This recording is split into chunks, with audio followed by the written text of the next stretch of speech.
Comme vous avez pu lire dans les invitations, nous sommes réunis dans ce temple qui est aujourd'hui un auditoire de conférences pour que nous puissions suivre une conférence dont le thème s'intitule « L'aspect spirituel de la fécondité et la problématique des fibromes ».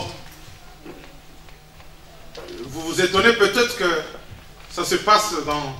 C'est l'Église qui organise, mais je pense que c'est le devoir de l'Église. Amen. Amen.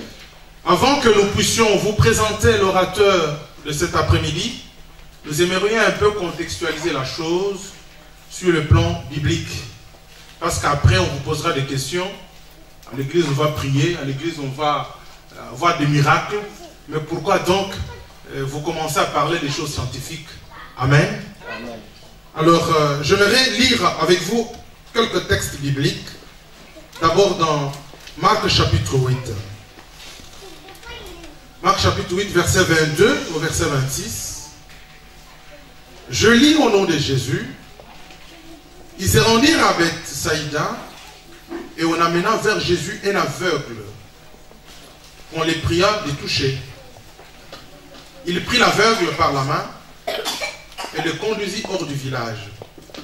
Puis il lui mit de la salive sur les yeux, lui imposa les mains et lui demandait s'il voyait quelque chose.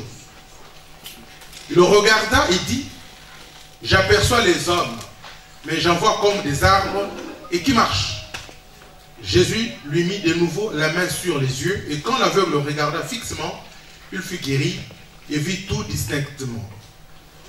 Alors Jésus le renvoya dans sa maison en disant, « N'entre pas au village. » Amen. J'aimerais qu'on lise un autre texte dans Jean, chapitre 9. Jean, chapitre 9.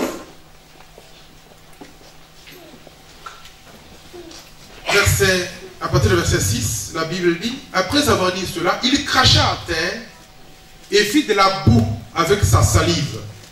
Puis il appliqua cette boue sur les yeux de l'aveugle.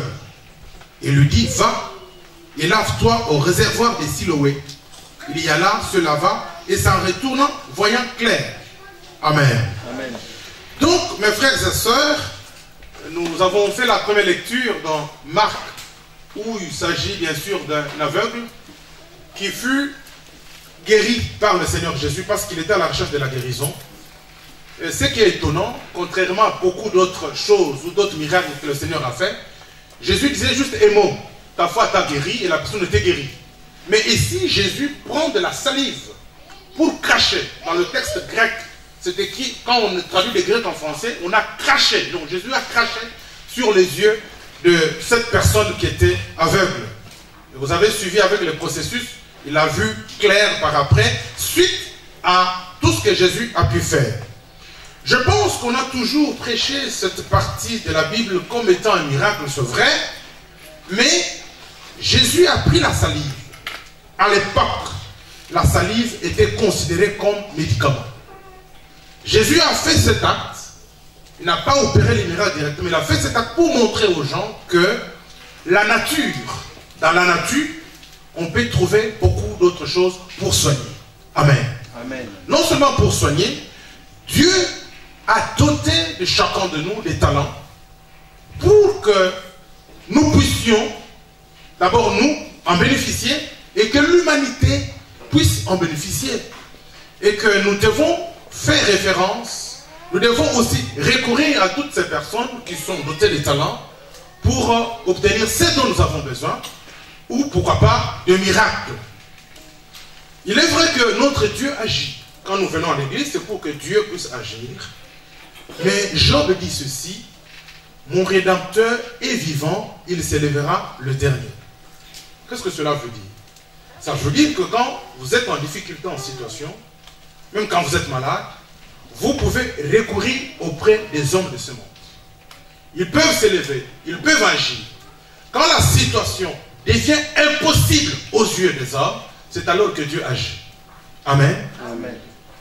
Alors ça ne sert à rien d'abord, quand on a les capacités de faire quelque chose, on ne le fait pas, on commence à recourir directement auprès de Dieu. C'est vrai, il est notre source intarissable. Mais il a déjà tout créé. Il a donné l'intelligence aux hommes pour que nous puissions utiliser cette intelligence pour notre évolution, pour notre épanouissement. Amen. Amen. Nous sommes dans ce monde, en Europe particulièrement. Le monde a tellement évolué, nous utilisons l'informatique, mais ce sont des hommes, grâce à leur intelligence, que nous avons aujourd'hui l'informatique, les ordinateurs et beaucoup d'autres choses. Ce n'est pas que nous avons prié qu'en priant, d'un coup l'ordinateur est sorti. On a dû travailler. Amen. Amen. C'est pour dire que les médecins, aujourd'hui, peuvent soigner. Et quand il échoue, là, Dieu intervient. Mais il a doté les médecins des talents. Il leur a donné l'intelligence. Quelque part dans la Bible, dans Proverbes chapitre 8, la Bible dit ceci. Quittez la stupidité et vous vivrez. Amen. Et marchez dans la voie de l'intelligence. Donc nous devons quitter la stupidité pour vivre et nous devons marcher dans la voie de l'intelligence. Et la Bible va plus loin encore, il dit instruis les justes et il augmentera son savoir. Les justes, c'est nous qui avons Jésus comme Seigneur et Sauveur. Il faudra instruire les justes pour que les justes augmentent son savoir. Et plus loin encore, dans le chapitre 10, il dit la science des saints, c'est l'intelligence. Donc, les saints, c'est qui? Ce n'est pas celui qui est canonisé saint, mais c'est tous ceux qui ont Jésus comme Seigneur et Sauveur, qui sont appelés saints. Nous sommes des saints de Dieu. Et la Bible dit que la science des saints, notre science, c'est l'intelligence. Or, celui qui a de l'intelligence chasse la stupidité. Et la Bible nous dit de refuser la stupidité, de chasser la stupidité, de quitter la stupidité. Là, nous vivrons. Et pour vivre, après avoir chassé la stupidité, nous devons marcher dans la voie de l'intelligence. Amen. Amen. Et la science des justes, c'est l'intelligence. Ça veut dire que nous devons développer la science. Nous devons parfois faire foi aux hommes de science. Dieu utilise les hommes de science pour notre bien. C'est pourquoi, donc, ce soir, ou cet après-midi, nous avons le privilège de participer à une conférence scientifique. Il y a beaucoup de choses qui se sont passées dans la Bible, qui ne sont pas encore comprises, qui seront comprises plus tard. Puisque dans le livre de Daniel, la Bible dit, écris ces choses, vers la fin des temps, l'intelligence de beaucoup augmentera. Amen. Amen. Il y a des choses que Jésus n'avait pas dites ou n'avait pas fait, puisque s'il le disait ou s'il le faisait, beaucoup ne comprendraient pas. Et avec le temps, au travers des hommes que Dieu a créés, à qui il a doté de l'intelligence et de talent, nous comprenons beaucoup de choses aujourd'hui. Et la Bible dit, mon peuple périt faute de connaissance. Quand vous n'avez pas la connaissance, vous périssez. Quand vous ne savez pas que j'ai une situation, il faut que je m'approche auprès de celui qui connaît pour qu'il m'apprenne ou pour qu'il puisse me secourir, vous allez périr. Et quand nous sommes suffisamment instruits, nous avons la connaissance, je pense que nous allons nous épanouir très bien. Amen. Amen. Je disais que le thème, c'est la fécondité et la problématique des fibromes. Nous savons très bien que nous, les Africains, nous qui venons de ces milieux, les fibromes importunent beaucoup les femmes. Et pourquoi nous avons dit la fécondité? Quand Dieu a créé l'homme et la femme, il les a bénis. Et si vous regardez bien, la première bénédiction qui est citée, c'est « soyez féconds ». C'est dans Genèse. La première bénédiction, à part toutes les autres bénédictions qui ont suivi, mais la toute première, c'est Dieu qui dit sur Adam et Ève « soyez féconds ». Multipliez-vous, assujettissez la terre, dit la Bible. Donc il faut d'abord être fécond pour se multiplier, pour remplir la terre, afin d'assujettir la terre. Si vous n'êtes pas fécond, si vous ne vous multipliez pas, si vous ne remplissez pas la terre, c'est difficile que vous puissiez assujettir la terre. Amen. Amen. C'est pourquoi d'ailleurs nous qui venons de l'Afrique, une femme ou une famille qui n'a pas d'enfant ne s'épanouit pas très bien, n'est-ce pas? D'ailleurs, une des causes du divorce en Afrique, c'est soit la stérilité ou l'infertilité. N'est-ce pas? N'est-ce pas? Amen. Et souvent, c'est la femme qui porte le chapeau. C'est elle toujours qui a un problème, même si l'homme a un problème. Tout ça, c'est quoi? Manque de connaissances. Et que les enfants dans la famille apportent beaucoup de bonheur. Mais nous nous rendons compte qu'il y a des difficultés pour beaucoup de personnes aujourd'hui, surtout d'origine africaine. Nous trouvons fibrome, c'est comme si ça ne touche que les Africains. En tout cas, quand on fait les statistiques, c'est plus les Africains qui sont touchés ou les Africaines qui sont touchées. Alors je pense que cette conférence va nous apporter beaucoup. Nous aurons à poser des questions pour pouvoir mettre la pendule à l'heure et connaître un peu... vous savez, certains n'ont jamais entendu des fibromes, ou ils ont entendu, ils prononcent mal parce qu'ils ne savent pas ce que c'est. Mais quand nous savons, je pense que nous ne chercherons plus les boucs émissaires, on ne cherchera plus l'oncle du village qui est sorcier. Parfois, l'oncle du village qui est sorcier, même s'il est sorcier, il ne fait rien de mal, mais c'est juste un problème qui peut être résolu facilement. Amen. Amen. Et pour aussi éviter les divorces par bidou. Et c'est très important. Et souvent, les femmes sont des boucs émissaires, mais il faudra qu'aujourd'hui nous puissions savoir, non seulement les femmes, l'homme aussi peut être à la base du fait qu'il n'y a pas d'enfant dans la famille ou dans les couples. Amen. Amen. Alors je ne vais pas trop tarder, donc je vais inviter Papa Justin qui va présenter notre conférencier. Il passera donc pour un exposé et après l'exposé, le débat va s'ouvrir, on va continuer à poser des questions. Amen. Sous nos acclamations, nous invitons Papa Justin qui va présenter.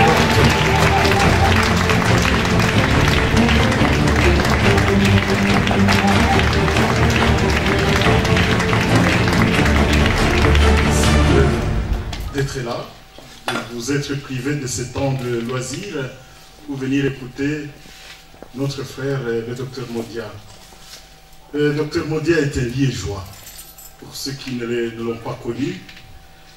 C'est quelqu'un avec qui on a évolué ici et qui a fait preuve de beaucoup d'initiatives, aussi bien auprès de ses collègues médecins que des autres spécialistes, chercheurs, doctorants, parce qu'il en a été le président du cercle de chercheurs congolais à l'université de Liège. Et donc nous avons affaire à un homme qui a l'habitude d'initier des choses. C'est d'abord un agrégé en médecine. Il est spécialiste en gynécologie obstétrique et échographie. Docteur en médecine aussi et en chirurgie et accouchement. Il n'a pas hésité en rentrant au Congo d'initier, de demander qu'il continue encore à étudier, alors qu'il venait non seulement de terminer un doctorat en médecine et une spécialisation, comme vous l'avez entendu, en gynécologie obstétrique, échographie aussi, mais il a voulu préparer une thèse de doctorat. Et aujourd'hui, donc, après avoir travaillé sur les femmes séropositives et leurs difficultés d'accouchement, il a donc présenté finalement ce travail et il est professeur donc associé titulaire de cours dans plusieurs universités dans notre pays, la RDC. Donc auteur de plusieurs publications, il est administrateur aussi et président des fondations des anges. Certains d'entre nous ont recouru, certainement oui, recours aux soins médicaux de qualité, j'ose le dire, parce que j'en ai fait de preuves et j'en ai eu l'occasion de les utiliser. Donc ceux qui peuvent faire soigner les parents qui sont au pays tout en payant la facture ici ont été souvent bénéficiés des services de ces cliniques, donc la Fondation des Anges. Donc il est pour le moment, si vous voulez, ambassadeur humanitaire pour la paix et le développement durable dans notre pays. Et un petit moment comme ça ne suffit pas pour décrire ce qu'il est, ce monsieur, mais qui est aussi coordinateur des non-violences dans notre pays. Et je me permets de dire, peut-être ceux qui n'ont pas voulu qu'on avance, il entreprend aussi des actions auprès des enfants des rues, qui est, si vous voulez, une sorte de pépinière de Kuluna dans notre pays, particulièrement à Kinshasa. Donc ce monsieur qui veut nous parler ce soir, ou cet après-midi, c'est un homme aux actions multiples, et qui non seulement il est intellectuel, mais il se donne la peine parfois de s'investir dans ce qui ne le concerne pas, parce que c'est pas lui l'État pour pouvoir s'investir dans ce que l'État oublie parfois, mais il a quand même des actions, comme vous le voyez bien, dans son domaine de spécialisation, mais aussi pour ce qui est des social. Social, je parlais ici des enfants de rue, pépinière donc de Koulouna. Docteur Modia, je t'invite à parler et à dire effectivement ce à quoi vous êtes investi dans notre pays, et j'espère que le public ne sera pas déçu. Je vous remercie.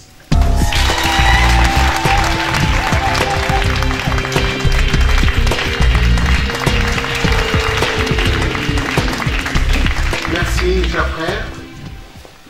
Merci, chères sœurs. Je suis honoré d'être invité pour pouvoir animer la conférence de cet après-midi, dont on vous a donné des titres. Mais je suis surtout heureux de retrouver cette ville que j'ai quittée depuis bientôt 24 ans. Comme on vous l'a dit, nous avons grandi dans cette ville. Nous sommes arrivés très très jeunes. Et chaque fois que je reviens ici, c'est avec une très grande émotion que je retrouve le vieillard avec qui on a fait 1001 coups ici. Je vous remercie pour votre présence parce qu'en fait, ce que je suis en train de faire dans cette salle aujourd'hui, c'est le travail que je fais depuis que je suis rentré à Kinshasa, depuis plus de 24 ans maintenant. C'est-à-dire essayer de pouvoir apporter à notre population un soulagement sur le plan de sa misère globale. Vous savez, nous sommes investis à lutter contre la misère et nous luttons contre la misère sous toutes ses formes. Nous avons commencé par nous battre contre la misère sanitaire. Nous ne pouvons pas tout faire, mais comme on vous l'a dit, nous avons aussitôt rentré au pays, on s'est rendu compte que dans ces domaines-là, il y avait beaucoup de choses à faire. Et nous avons eu la chance de pouvoir les savoir, parce que pendant qu'on était étudiants, il faut dire que je peux raconter un peu ma petite histoire. Moi, je suis venu de Kinshasa quand j'étais en train de passer en l'avant-dernière année de médecine, donc en deuxième doctorat. Et je suis arrivé ici, et pour des raisons qu'il n'y a que les autres qui peuvent expliquer, ils nous ont rétrogradés. Nous avons dû reprendre presque la médecine des zéros. Donc, en se battant un petit peu, ils ont accepté qu'on reprenne la troisième année de candidature. Là, on a reçu une très bonne formation théorique. Et quand je suis rentré en vacances, je me suis rendu compte qu'il y avait un problème. Et chaque fois qu'il y avait un accouchement, on était une quarantaine de personnes autour de la femme. Et à Kinshasa, j'arrive à l'hôpital général, j'ai 150 accouchements par jour. Alors vous voyez tout de suite que j'ai choisi de pouvoir rentrer. Et c'est là que j'ai vécu la misère. Je me rendais compte que même les gants n'existaient pas, qu'on ne pouvait pas faire des perfusions parce qu'il n'y a pas d'eau. Il fallait parfois que je donne mon propre sang pour sauver des vies humaines. Et là, je me suis dit, dès que je rentre, je vais essayer de faire quelque chose. C'est ce qui a fait qu'au retour, au bout de 3 ans, j'ai monté une organisation qui s'appelle la Fondation Les Anges et a commencé par des centres de santé, des cliniques qui s'appellent les cliniques des anges. Et c'est dans le cadre de ces cliniques que nous sommes en train de faire le travail de vulgarisation scientifique auprès de la population. Et comme on vous l'a dit, cette organisation s'occupe également de tous les aspects de la misère. Parce que la santé, la nourriture, la scolarisation, ce sont les besoins de base d'une population, vous le savez très bien. C'est ainsi que la Fondation des Anges est donc répartie à 4 départements, et notamment un département qu'on appelle un département social et des affaires humanitaires. C'est via ces départements que nous sommes entrés depuis 2011. Nous avons créé une structure avec d'autres associations de la société civile qui s'appelle les artisans de la non-violence. La non-violence, c'est-à-dire la violence, comme vous la savez, vous la connaissez, physique, psychologique, et sur le plan social, c'est qu'il y a 2 gens, comme vous savez, qui n'ont pas la possibilité de mettre leurs enfants à l'école, qui n'ont pas la possibilité de les nourrir, et les enfants sont dans la rue. Et dans la rue, ils deviennent dangereux. C'est ce qu'on appelle depuis un certain temps Koulouna. Ces enfants sont allés trop loin, ils sont tués, et lors de une dernière réunion du gouvernement, ils ont pris la décision de pouvoir organiser une opération qui s'appelle du COFI. C'était une opération de massacre, de destruction physique de ces gens. Et évidemment, ces jeunes gens ont fait beaucoup de choses de mal, mais ce n'était pas une raison pour nous de pouvoir les détruire à bout portant. C'est ainsi que nous sommes allés nous arranger pour pouvoir dire à l'État que nous allons pouvoir sauver ce qui est à sauver. Nous avons donc pu monter une structure pour pouvoir les prendre en charge. Leur demander d'abord de déposer leurs armes, déposer les machettes, et puis pouvoir les prendre pour les nourrir. Dans les quartiers où ils sont, nous avons monté des restaurants qu'on appelle des restaurants de proximité. Vous auriez dû appeler ça ici restaurant du cœur. Là-bas, ça s'appelle Bizibali à Bomoi, où ces jeunes gens viennent manger. Mais c'est a donné l'occasion aux mamans de ces enfants qui n'avaient pas de travail à venir travailler dans ces restaurants. Donc, ils ont un travail rémunérateur. Et nous avons également fait en sorte que les centres de santé que nous avons trouvés localement puissent être montés en capacité. Donc, de manière à ce que ces jeunes gens qui n'avaient pas de soins, qui mangent, mais qui doivent être pris en charge. Donc, ça, c'est l'action que nous menons. Et nous avons l'impression que depuis un certain temps, beaucoup de gens, même les autorités gouvernementales, commencent à comprendre et ils proposent de pouvoir nous donner la responsabilité de pouvoir mener ces combats contre la violence faite aux enfants et aux femmes. Aujourd'hui, je suis venu vous parler, moi je ne vais pas évoquer les aspects spirituels qui ont été avec Maestrea, donc évoqués par les pasteurs ici. Mais le problème, c'est que la science et la religion et la foi se retrouvent quelque part.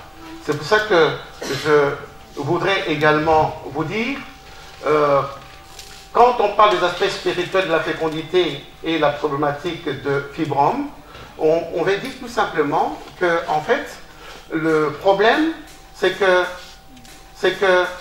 oui, merci pour le prénom. Donc, le problème, c'est qu'en fait, nous sommes venus sur Terre pour nous reproduire, le pasteur l'a dit. Donc, je vais rapidement, comme vous avez vu, vous parler un peu de ces choses-là, en faisant une petite introduction, et rappeler les organes génitaux de la femme et de l'homme, le principal cause de l'infertilité et de la stérilité, parce qu'il faudra faire la différence entre l'infertilité et la stérilité. Les rappels succès sur le myome, sur le fibrome. Je vais alors vous faire la restitution d'une campagne que la Fondation des Anges a organisée l'année passée, à l'occasion du mois de la femme.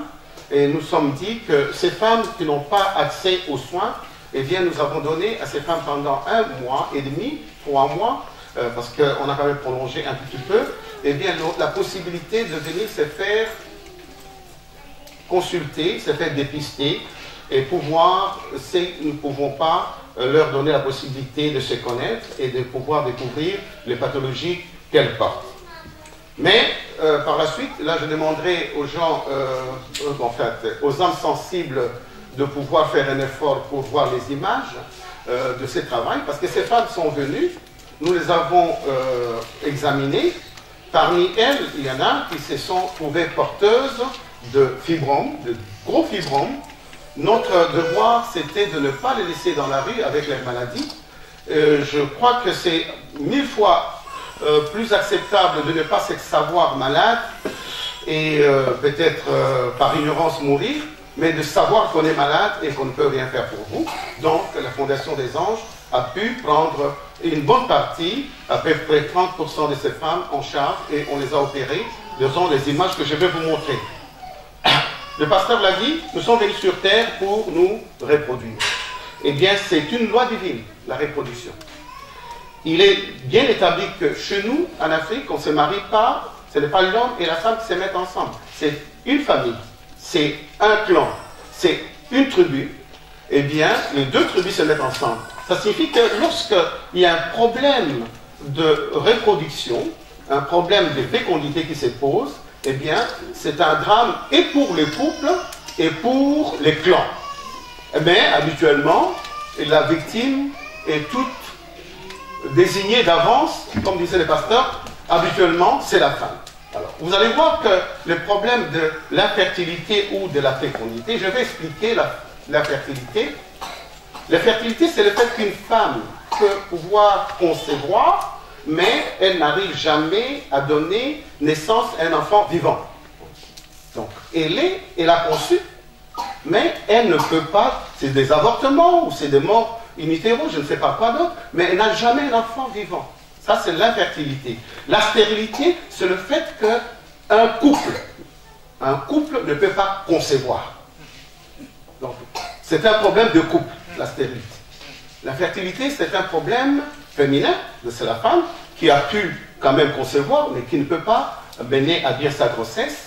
Mais la stérilité, c'est le problème de ces deux partenaires du lit.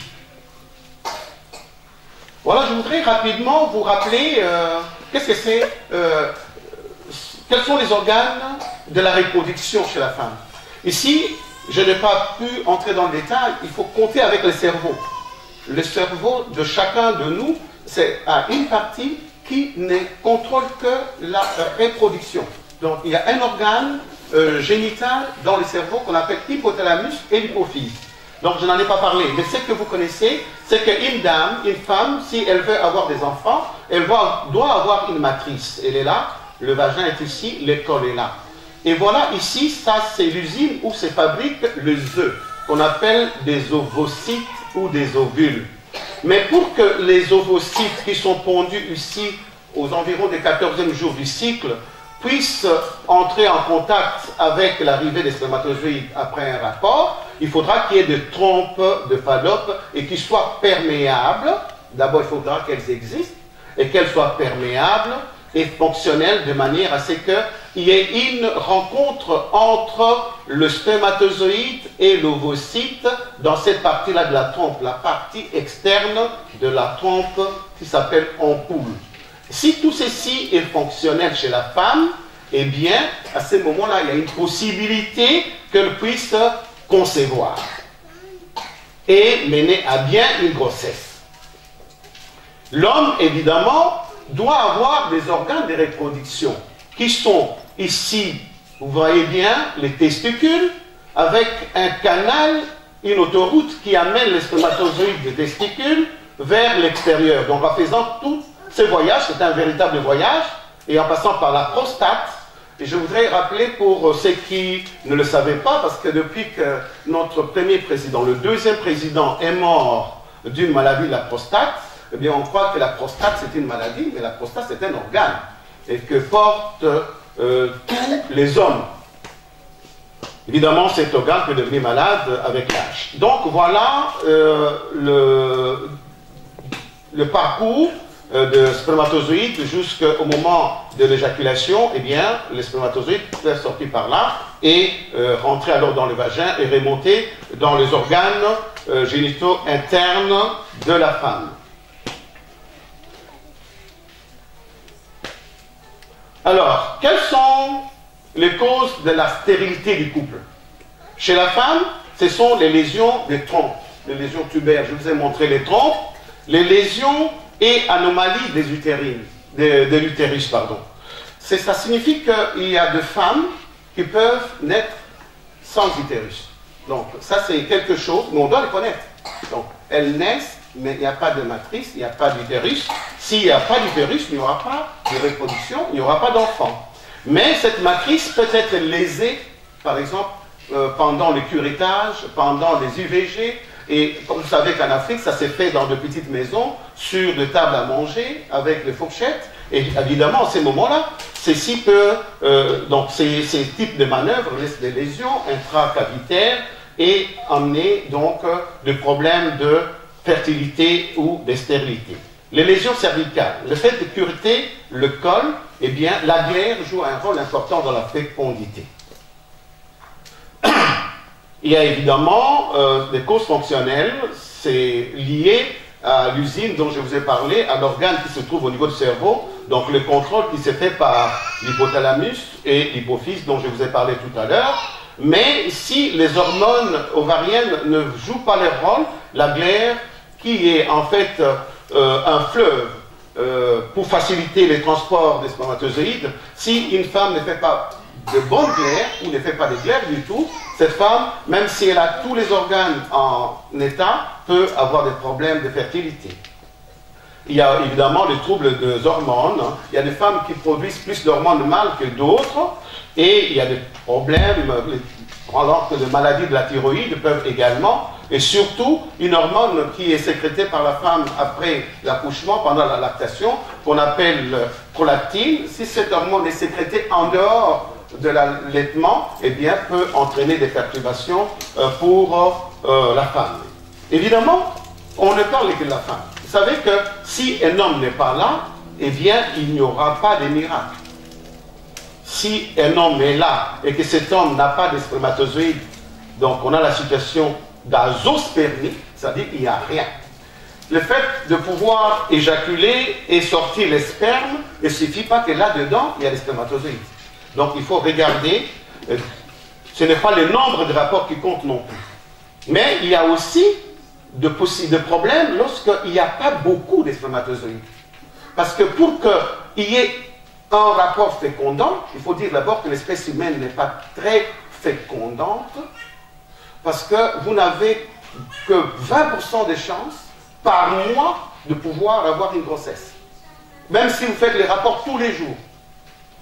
Mais l'homme, pendant que chez la femme, il n'y a qu'un ovocyte qui est pondu au milieu du cycle, mais l'homme, après un rapport, après une éjaculation, peut produire jusqu'à 250 à 500 millions de spermatozoïdes pour qu'un seul parmi ceux-là puisse féconder l'ovocyte. Donc, mais si vous avez déjà moins de 10 millions de spermatozoïdes, ça commence à poser des problèmes. Parce qu'il y a, mais vous voyez, on peut aller des 10 millions, même 5 millions, ça devient difficile. À ce moment-là, on parle d'oligospermie, mais on peut avoir des spermatozoïdes. Mais si nous n'avons pas la motilité, la capacité de se déplacer pour pouvoir, parce que vraiment, c'est ce qu'on appelle course contre la montre.